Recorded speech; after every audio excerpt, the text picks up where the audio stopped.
Isa muna natin yung luya at sibuyas. Guys, tingnan nyo, laki. Ayan ang kamay ko. Halos kasing laki ng kamay ko. Ayan, nako. Sana mataba. Sana mataba siya sa loob. Diba? Okay, lagay ko na muna yung sibuyas. Ayan, nilagay ko na yung sibuyas.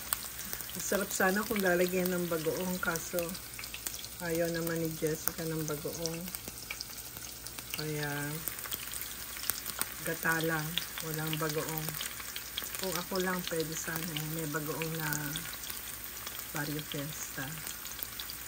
Pero okay lang, masarap din yan. Nalagay naman natin yung langka.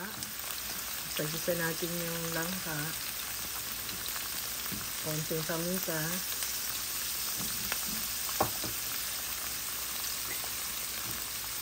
Konting asin.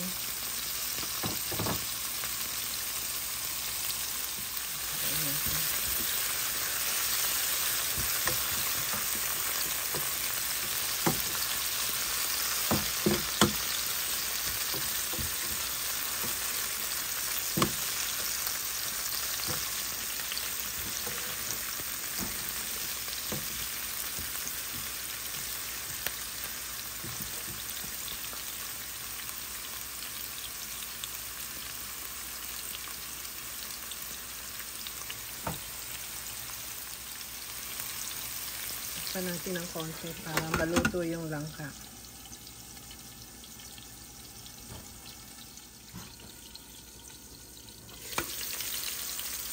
Ito natin.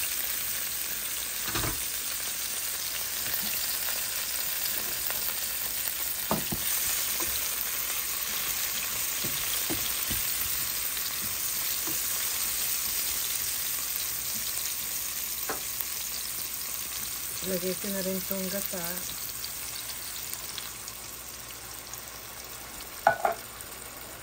Dalawang lata ilalagay ko. Kasi kung may matira ako, pwede kong dagdagan ng hipon. Yan.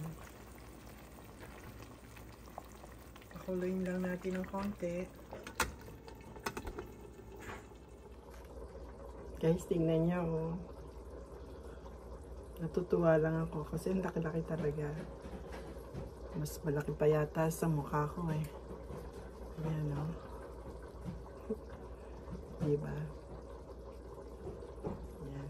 Lutuin na natin. Sa akin, sa kay Jessica. Lagyan natin ng konting pepper flakes. Masarap. Ilalagay ko na rin yung alimasa. Lagay na natin.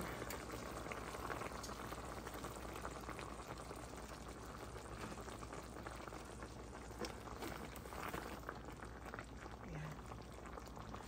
Hinaan lang natin ang apoy para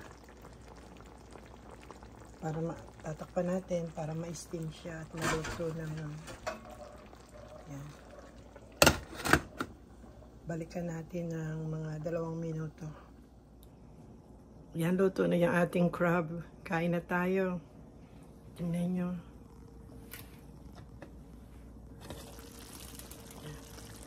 Luto na siya. Okay, muli. God bless everyone. Take care. Bye. Kain po tayo.